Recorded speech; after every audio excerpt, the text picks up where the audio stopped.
Hello, let's talk this time about vibrato. I did a video of troubleshooting for vibrato, but I've also been asked to do one where I introduce vibrato the way I like to introduce it.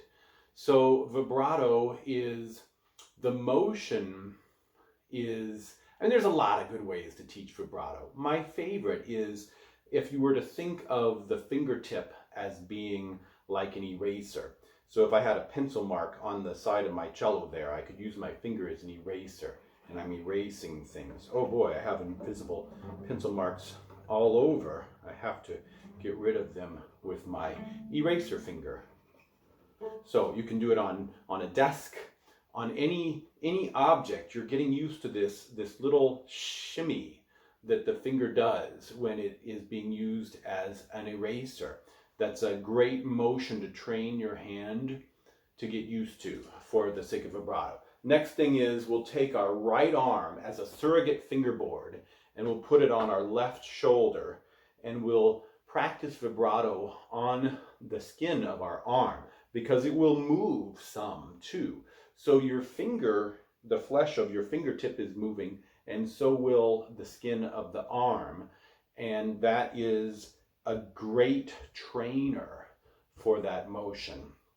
And you'll focus on the motion, at least after a while. You want to get to where you get used to the down, down, down, down part of the motion being the more important. So I'm going down, down, down, going away, away, away. And then the rest of it is like a rebound, like dribbling a basketball. Here's me dribbling a basketball. Here's me doing vibrato. It's away, away, away, away, away. And you can practice a type of vibrato that is the moment the finger touches the string, you get a sizzle of vibrato, and indeed that's sometimes referred to as the sizzle vibrato. And other times you'll have the finger down already and you'll add some after the note starts where you add vibrato. And then of course if you put those two things together, it should become a perpetual motion. Now, as far as how many times you'll turn on vibrato and just leave it on for extended periods of time, that's a separate matter.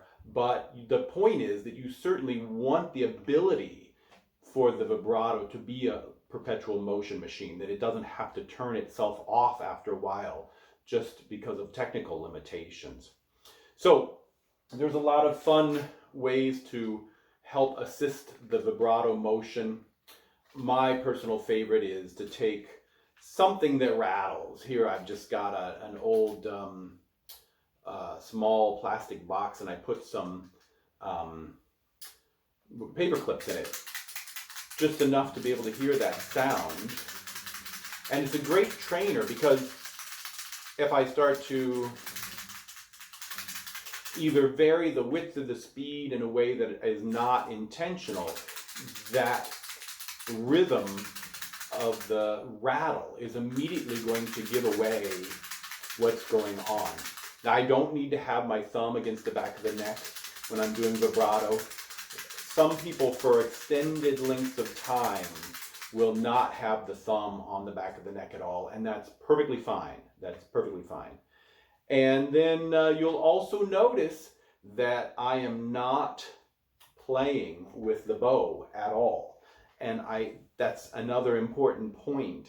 I strongly encourage, don't make sounds, don't move the bow on the string while you're doing vibrato until you get a certain degree of consistency with the motion, until it starts to feel natural. Otherwise, there's a big trap that vibrato can start to really distort your intonation and your sense of pitch in general on the instrument, and we don't want to do that. But along those same lines, once you do start playing with vibrato,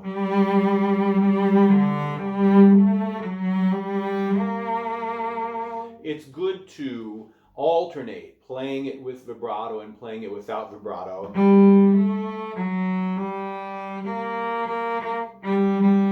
so that you can be sure that you're not using your vibrato as a way to kind of sweep any little intonation discrepancies under the proverbial rug.